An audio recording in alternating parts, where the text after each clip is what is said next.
My guest today is Manas Talukdar. He's a senior software engineer with significant experience designing and developing products in artificial intelligence used in mission critical sectors across the world. You might call him a software engineering poly, as he's comfortable programming in Java, C++, C Sharp, Python, and several other languages. He's bootstrapped multiple projects from ideation to prototype to product. He's a senior member of the IEEE, an AI 2030 senior fellow in advisory, and has filed multiple patents in data processing and machine learning for AI.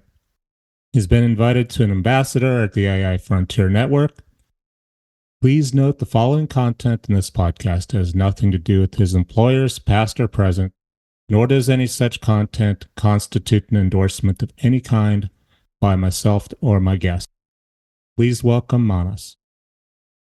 Thank you, Daniel. Happy to be here. You're probably used to speaking to some real experts in AI. Most of my guests are in between, and some of them think AI is going to destroy the world, take away our creativity.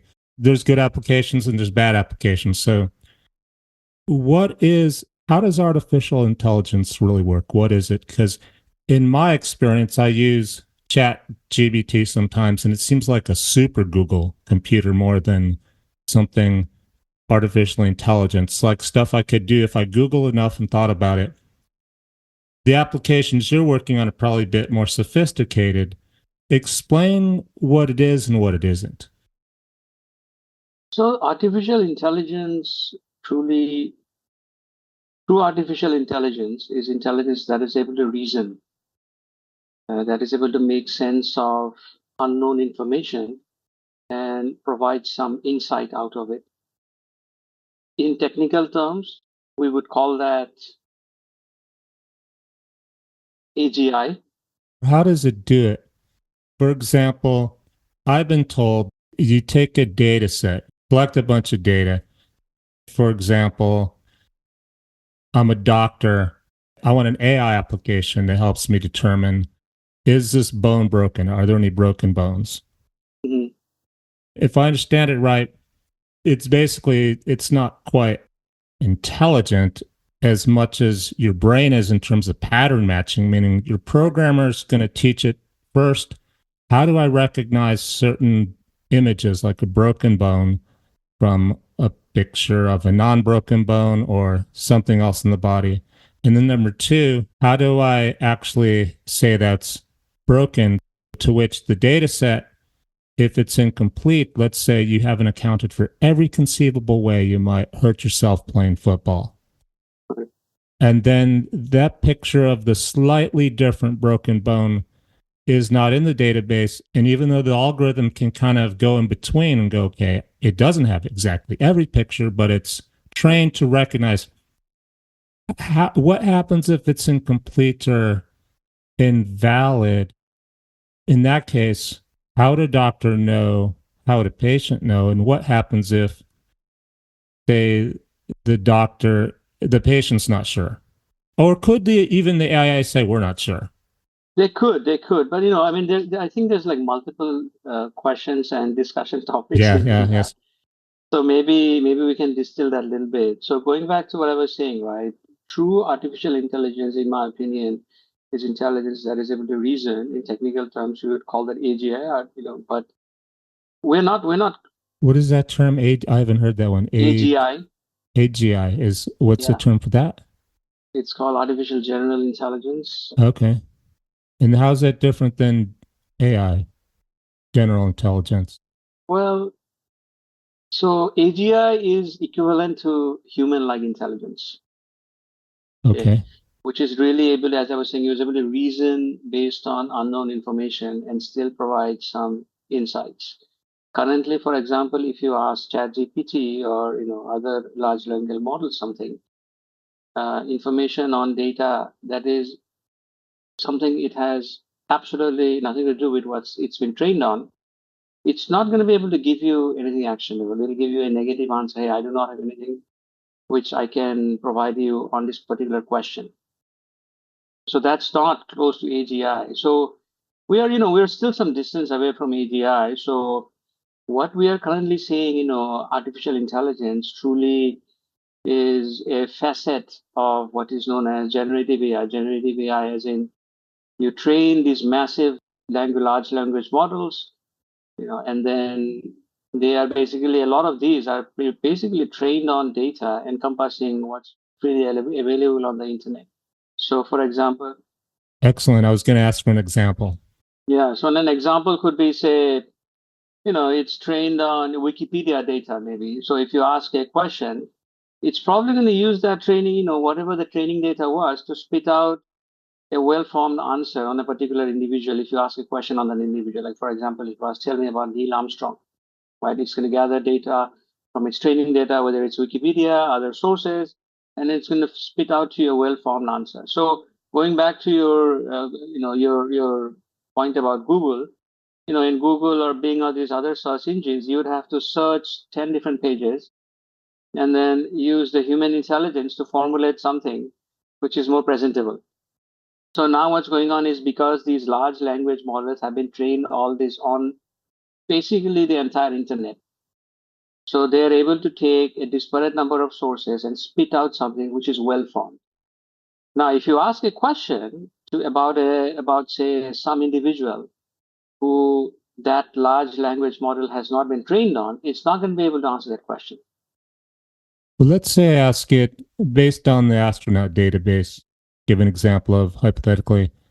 Say I ask a system, give me the ideal candidate to be the first person to land on Mars. How would you as a programmer program that, and what kind of answer might it spit out? Well, I wouldn't program it. So the way this works is it's all based on the training data. So the training, it could be trained on, hey, what was the profile of all of the astronauts who have previously landed on the moon or who have gone to outer space? What's their background? What's their education background? What kind of organizations did they go from? Whether it's from EU or Russia or previously USSR or NASA and so forth.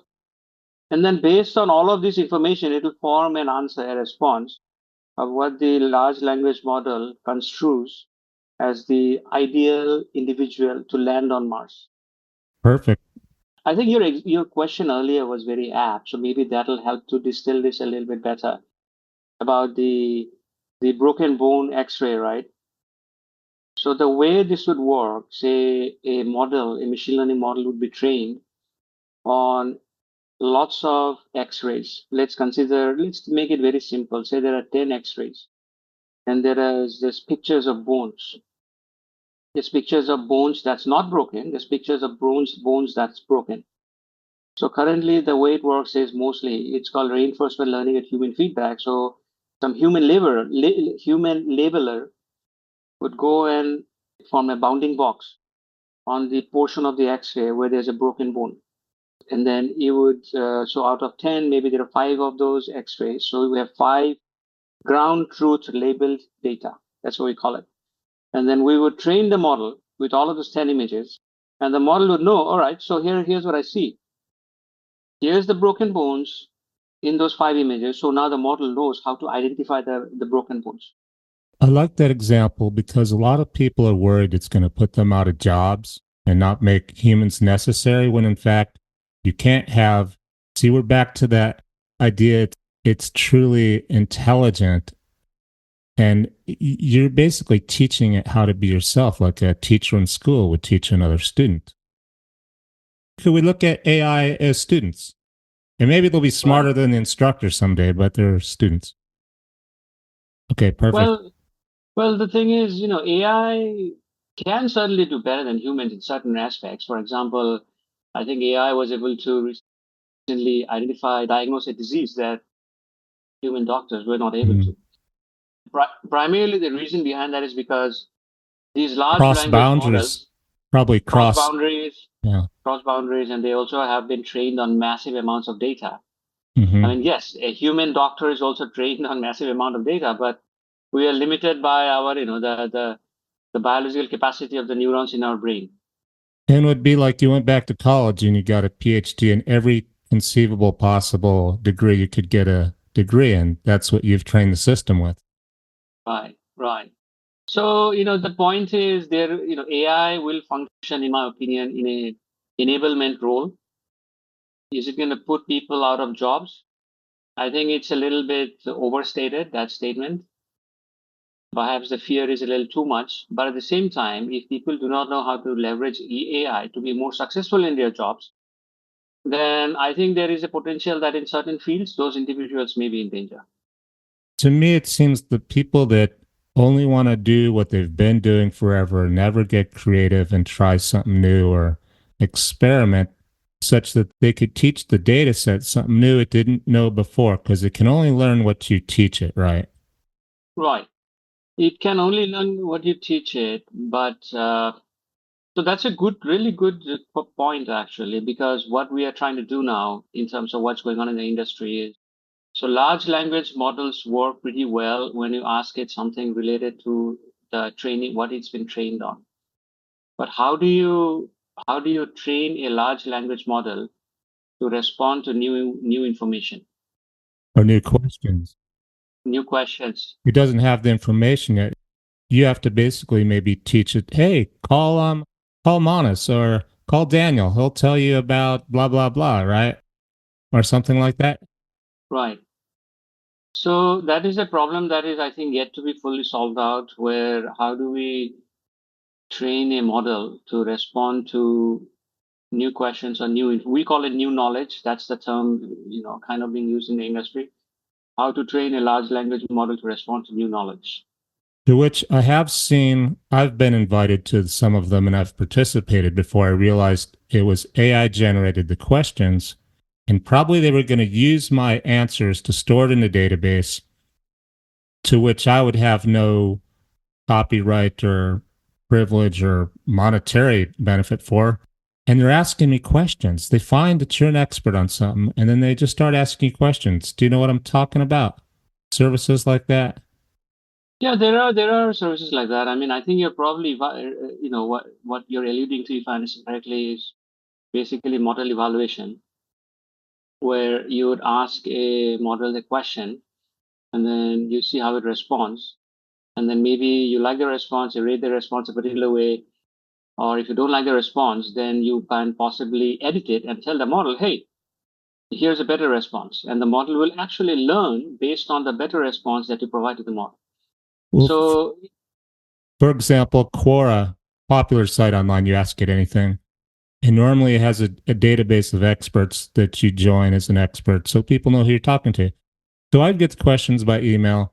It could be about life coaching or rock climbing or songwriting. And I'd start answering them like, hey, I'm a kid in my bedroom trying to learn guitar. Any recommendations? I didn't realize they were AI generated questions. I was not speaking to an actual individual.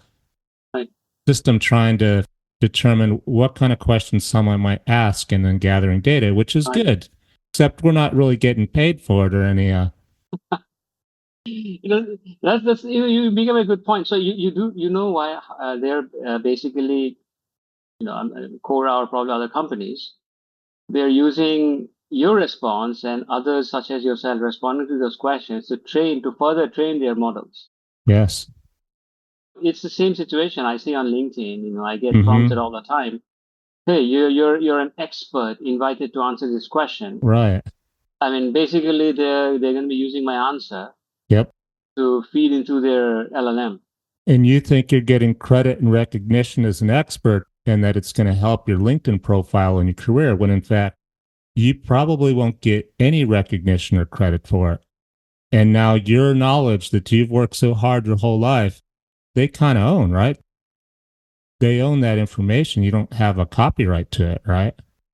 Yeah, there's no copyright per se. For example, I may have a website, I publish a blog post, and there's a 99.9% chance that one of those bigger large language models, whether it's OpenAI or Gemini or Claude, they have already trained their models based on that blog post perhaps I published or others have published all over the internet.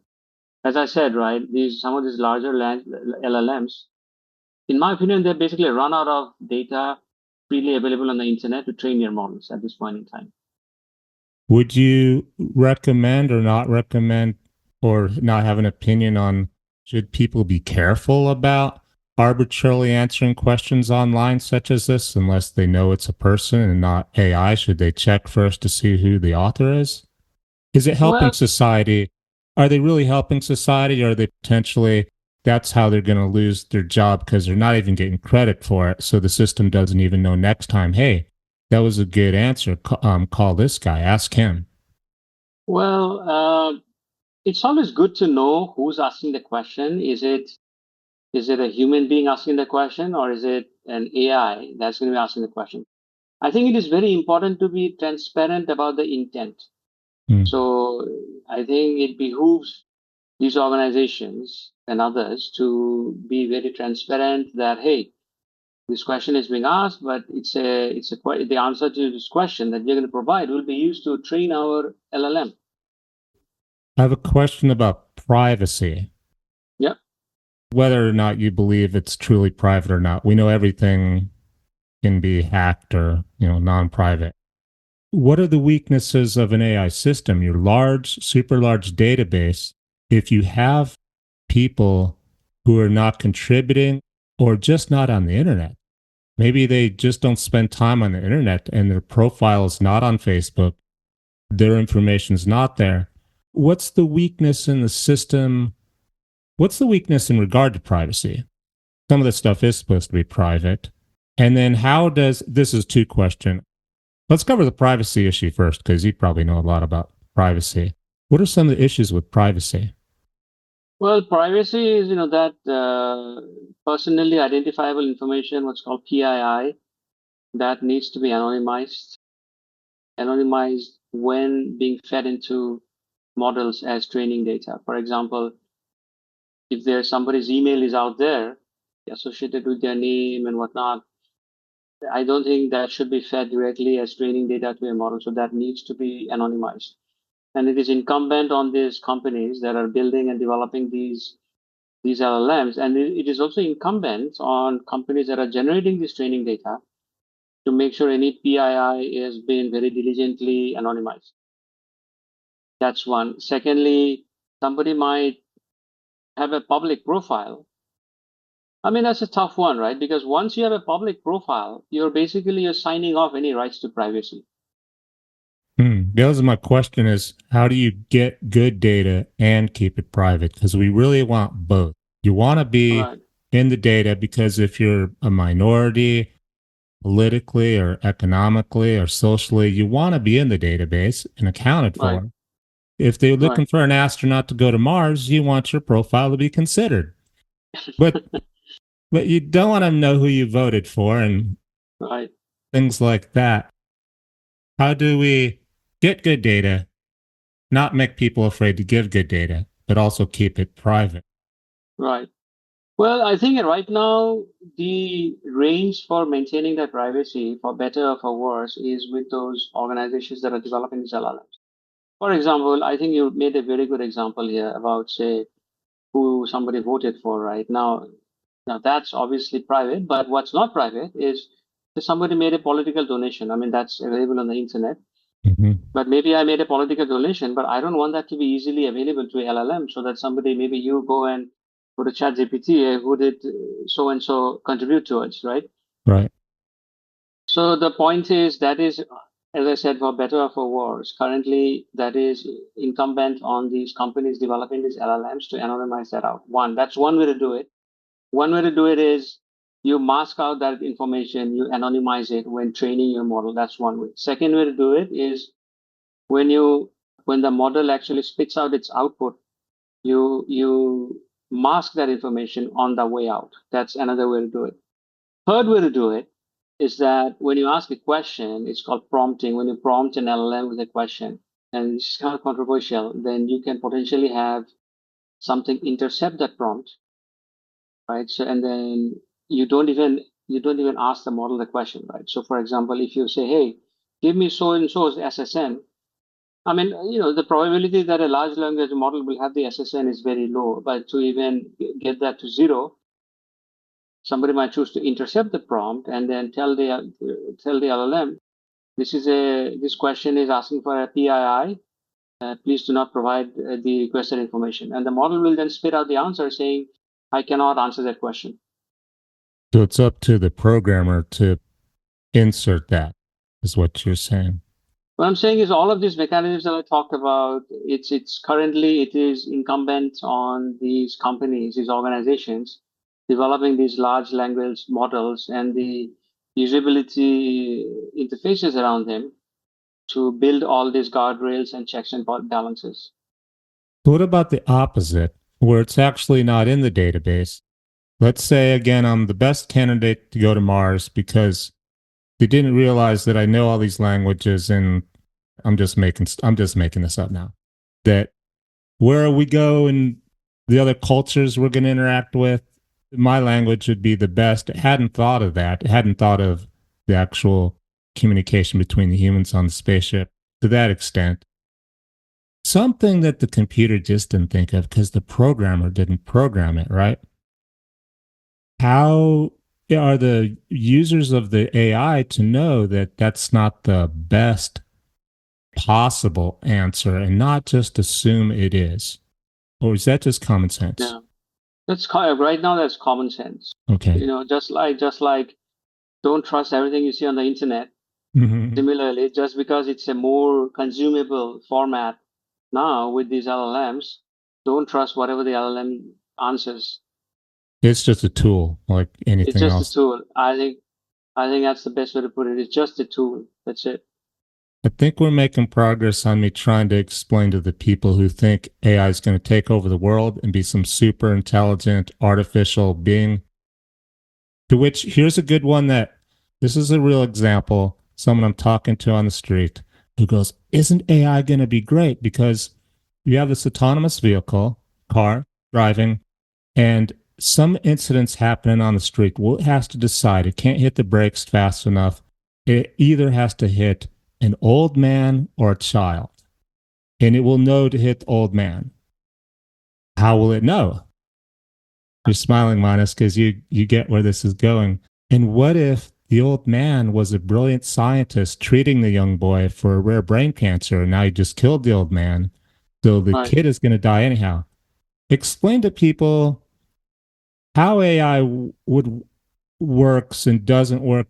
If I'm correct, if you haven't programmed and you don't have the data to know that about the man, the child, and what if you don't have that data and you just go based on age? If the programmer said based on age, it would kill the old man, right? But it's not super intelligent, or is it? What are your thoughts? Yeah. I think that's a very difficult situation, leave alone for an AI, even for a human being, right? Yes. If a human being were the driver, even the human being wouldn't have that information, right? So I think these sort of moral dilemma situations, I don't think we will have an answer to these questions before AGI lands. Probably in my, I would say, quote unquote, naive opinion, AGI is probably going to land whenever that happens. And then there will be a rush to figure out how do we address some of these moral dilemma situations. Mm. In a way, this is not too dissimilar to, Isaac Asimov's three laws of robotics, where it's a very similar moral dilemma question, right? Where, an Asimov he posited that an artificial intelligence or a robot, I'm not going to harm a human being. And I'm just speaking from memory, so I may Mm-hmm. be misspeaking a little bit there. Number one, I'm not going to harm a human being. Number two, I think it was, I'm not going to harm myself. And then number three, it was along the same, like, Right. yeah, you see where I'm going, right? I don't remember exactly off the top of my head. Yeah. Basic safe systems. Exactly. Like Yeah. don't point your gun at anything you would not be upset about if you destroyed or killed it. I know the Right. same Right. like handgun safety Right. laws. Right. Now there is another aspect to these sort of situations. The situation you just described, right? Who's going to be held liable? Is it the company that manufactured the car, Is it the company that developed the machine learning model that's driving the self-driving the car? Is it the company that provided the training data? So the Hmm. legal aspect of it is another landmine, which I think hasn't yet been figured out. Or even could be the mother's boy. She should have, maybe she's worried about the privacy and didn't disclose child was being treated by the doctor. There's a lot of fingers that could get pointed in a lot of scenarios. So I appreciate you basically telling us as an expert. It's like any new technology, right? Till it comes out, you can't predict everything. A lot of SpaceX rockets, well, not a lot of them, still few still don't land perfectly, right? So how about the word sentient? This was a new word to me. I had to look it up. What it's a question: is there sentient AI? Sentient. Thank you. An intelligent system capable of thinking and feeling like a human. Is that the AGI you were referring to? That's the AGI. Yeah, it's artificial general intelligence. So we are not even remotely close to any sort of artificial sentient intelligence. So let me give you and your listeners a sense of what this whole massive hype about AI, Awesome. what it truly is, right? It's very probabilistic. And without getting too technical, it's very what I mean by that is when you say you go to Google sometimes you type, say, how do I get to, say, you start typing TEX and then Google will start prompting you AS. So how do I get to Texas, right? Stuff like that. So that's called a type ahead algorithm. So in a kind of an overtly simplistic way, what currently all these large language models are doing is actually not particularly dissimilar from a type ahead concept. Except the massive difference is that these LLMs have been trained on a humongous amount of data. And not only that, that's one. Secondly, they use a particular algorithm, a transformer model algorithm, which allows them a bit more sophistication. I mean, this is not even remotely close to being able to reason like a human being, or even a parrot, for example, or a dog or a crow. I mean, these creatures, in my opinion, have reasoning abilities which are not dissimilar from, say, a 4 or 5 year old child. Mm-hmm. So what we are calling AI right now is not even remotely close to being able to reason about things. So sometimes you might see if you ask a question to some of these LLMs, the further along it gets in its answer, the more the less accurate it tends to become. Mm. So maybe it forms like a 4 line answer. I mean, by the third and fourth line, I'm not saying all the time, but sometimes you can observe this. It's getting less and less accurate. So Okay. as I said, because this is because of this probabilistic factor in how it's going about it. So long story short, we are still some distance away from this sentient slash reasoning ability, slash AGI intelligence. And is that what you work on?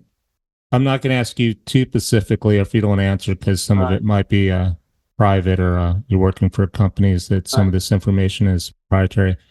But right. you, day to day, you're working on developing AGI models, No, that's not reasoning. what I do, but I like to think I'm playing a part in it. Okay. I'm happy to talk about how.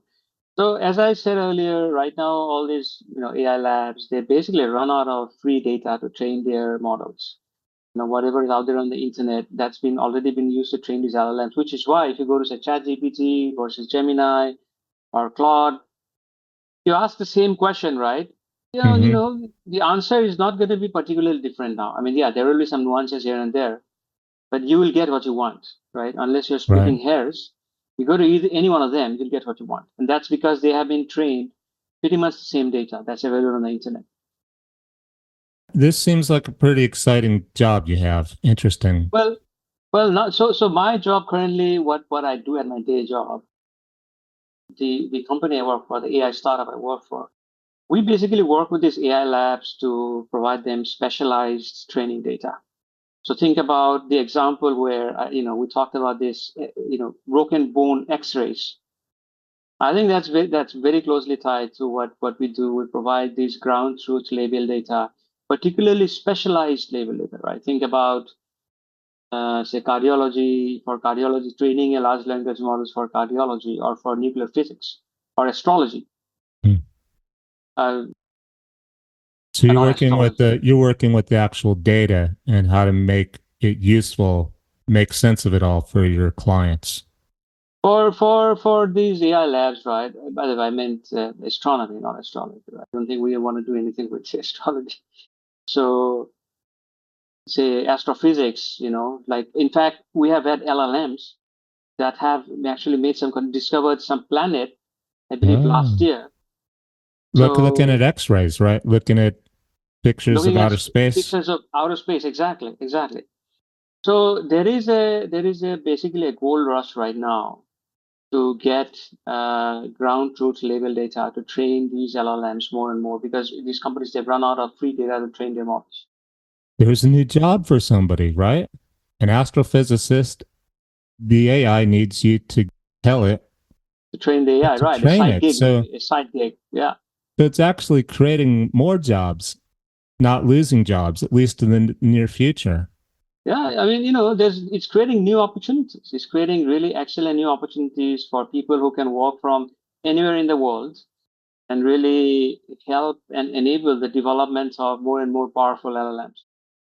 And basically, which is really driving us all towards AGI at some point in the future. Is that 5 years from now, 10 years from now? I'm not even going to try to answer that question. If it comes to the point where I've taught my robot everything I ever wanted to learn and know, I would say, well, yeah, take over because why am I here? Right? What am I Right, doing? I have nothing else to think about and contribute. right, right, And that I don't think would be a bad thing. I wouldn't have to think anymore if I didn't want to. But as long as there are people still being creative and using their intuition and coming up with new ideas, I think right, there'll always be a right, use for them to add to the model, right? right. Now, I saw a meme come out probably a month or two back, and it really resonated with me. Somebody said that I want AI to to do my laundry or do my dishes.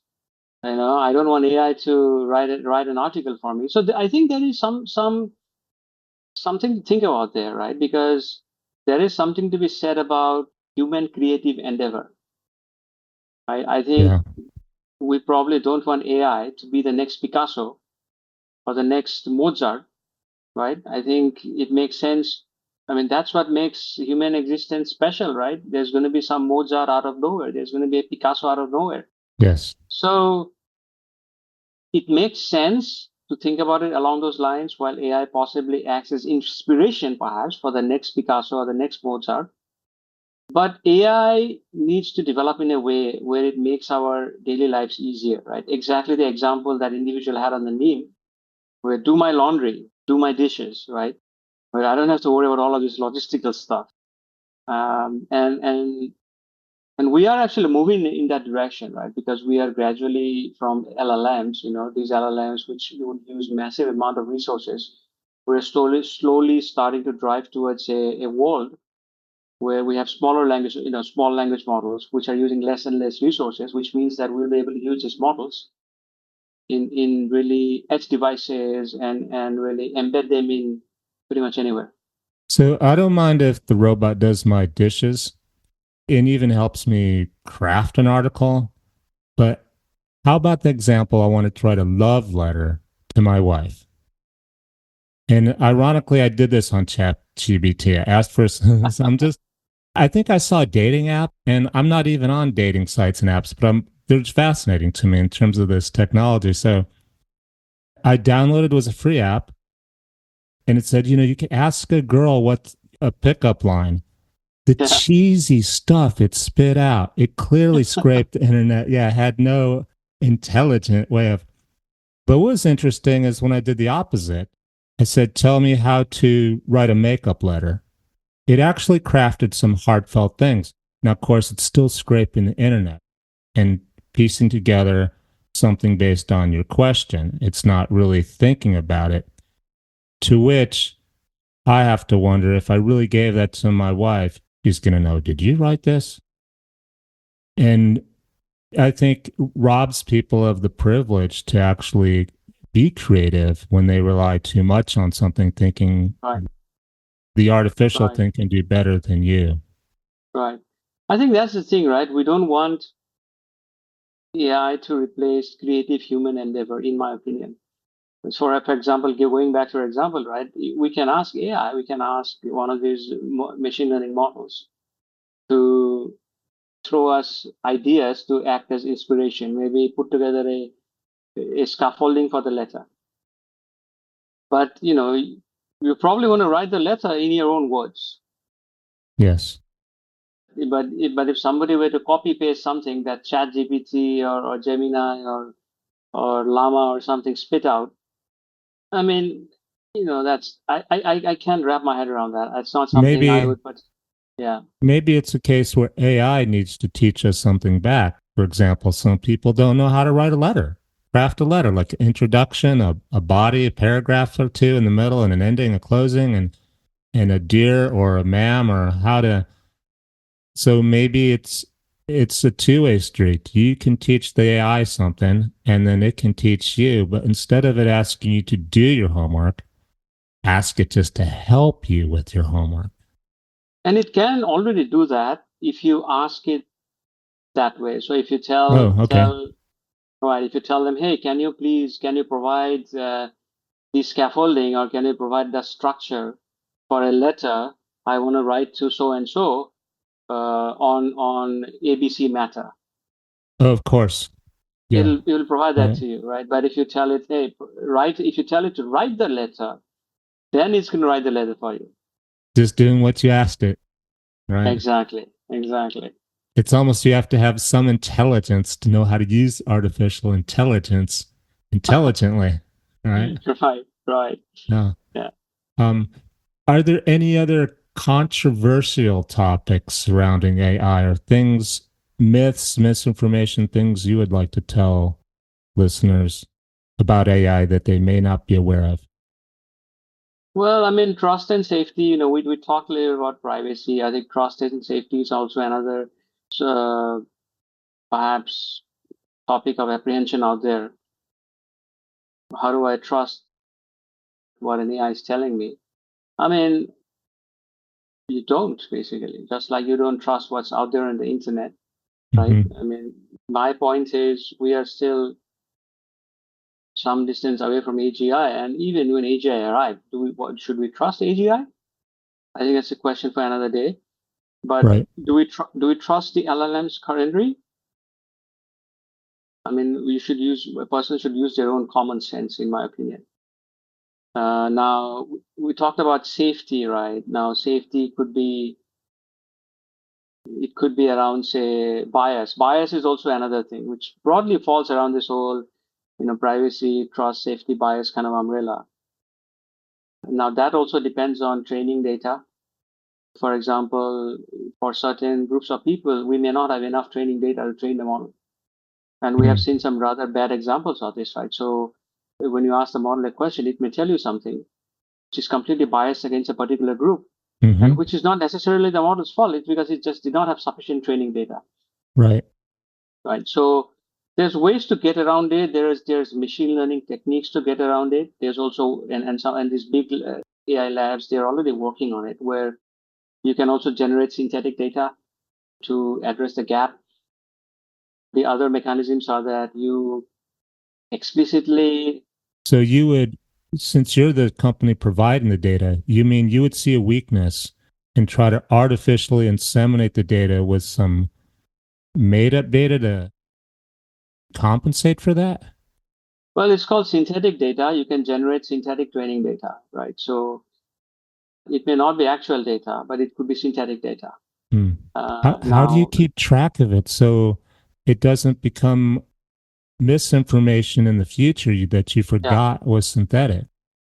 no, that's a good question, right? Because if you think about it, if a model itself is biased from the beginning and it tell it to generate synthetic data, what's to say it's not going to be garbage in, garbage out?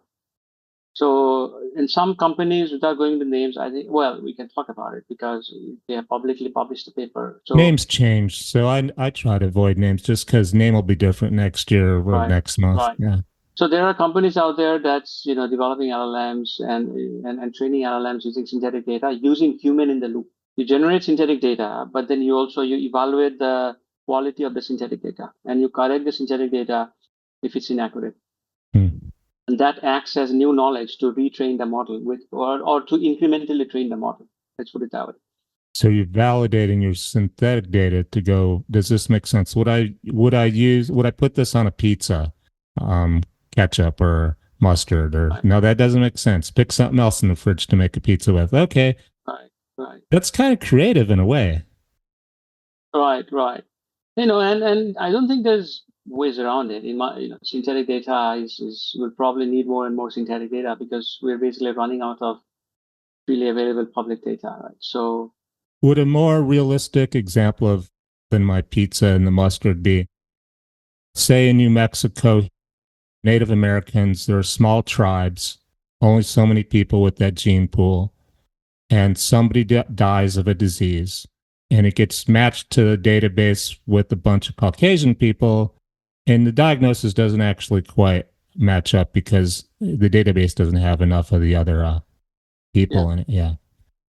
that's a really good example, right? And now you have to be careful when generating synthetic data for things like medical use cases and so forth, which is why a human in the loop is extremely important. And now there's other machine learning techniques as well. Let me give you an example. So for example, let's consider men and women. So say for a particular data set, there is an overrepresentation of men. There's 90% men, 10% women, right? So maybe 10% of women is not sufficient to train the model. So what you do, I forget the exact name of this machine learning technique, but it is a published research where you train the model.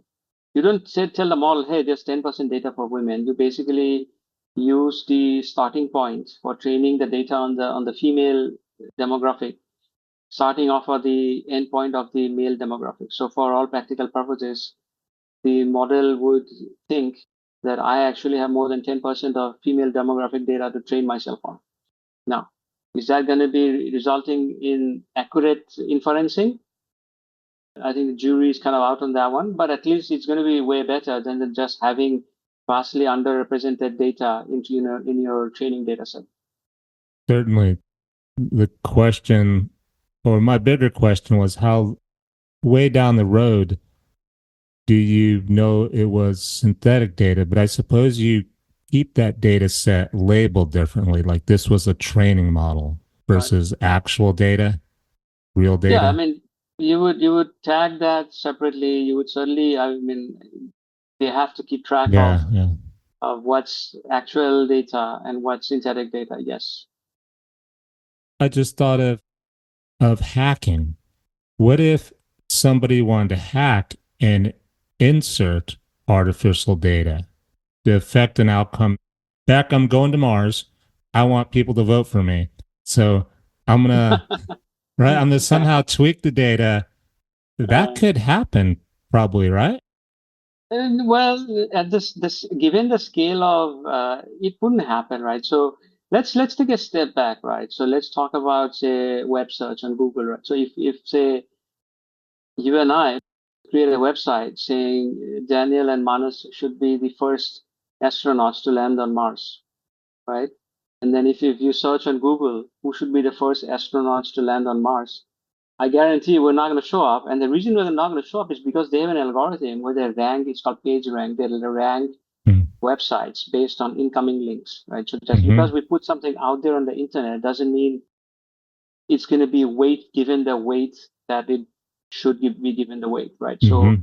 similar concept also exists in the LLM world, where just because I put something out there, the LLM is not going to just take that and blindly spit that out. Okay, So there are some guardrails in place to ensure that does not happen. I see. Nice. I think that's all the questions I had. This has been a great conversation. A lot of good ideas come up. Oh, how did you get into software? Did you know you wanted to go into AI when you started going to college for software Yeah. engineering?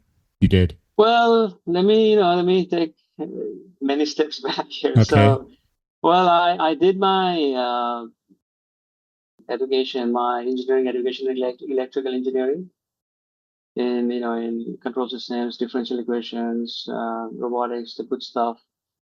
And then I started working for an industrial software company. So yeah, I'm not doing any, any mathematical modeling right now, but I think the analytical skills I acquired in my academic life, Hmm. I'm still using those same or similar analytical skills. So I worked for the industrial software company, worked on time series historians, middleware SDKs, then cloud-based data platforms for, industrial AI and so forth. Then I worked for an enterprise AI company where I would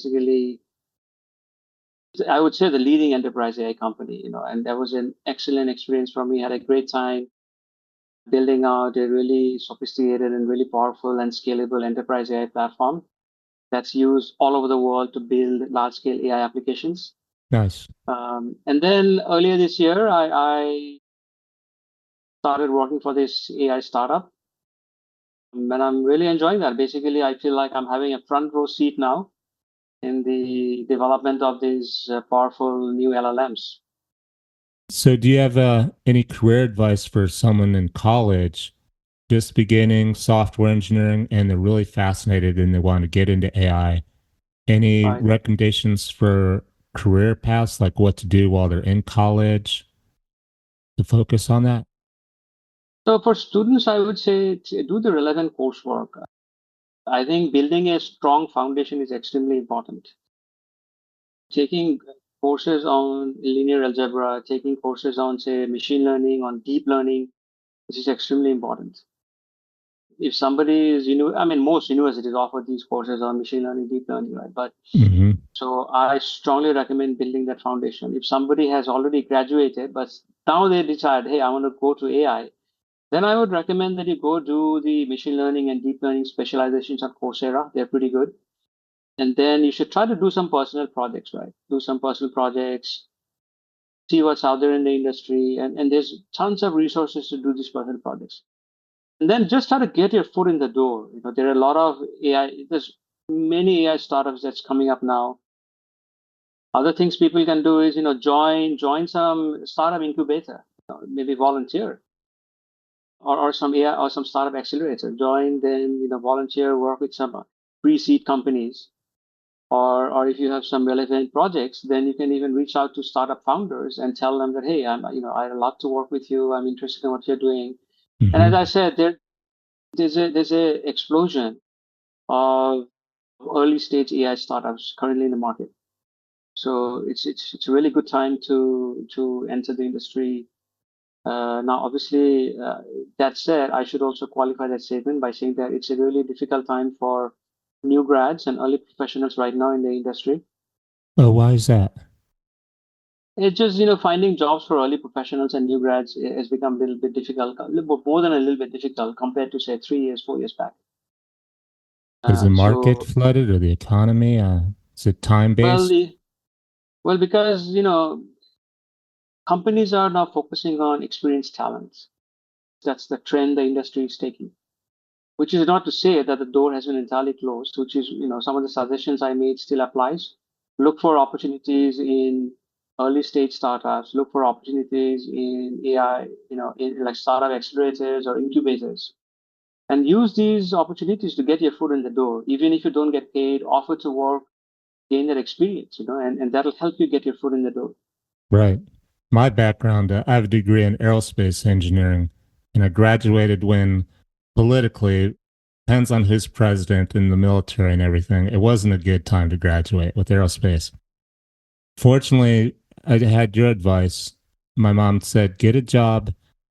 I had one when I was going to school, which was tough because I did, and I was in semiconductor and wafer fab manufacturing.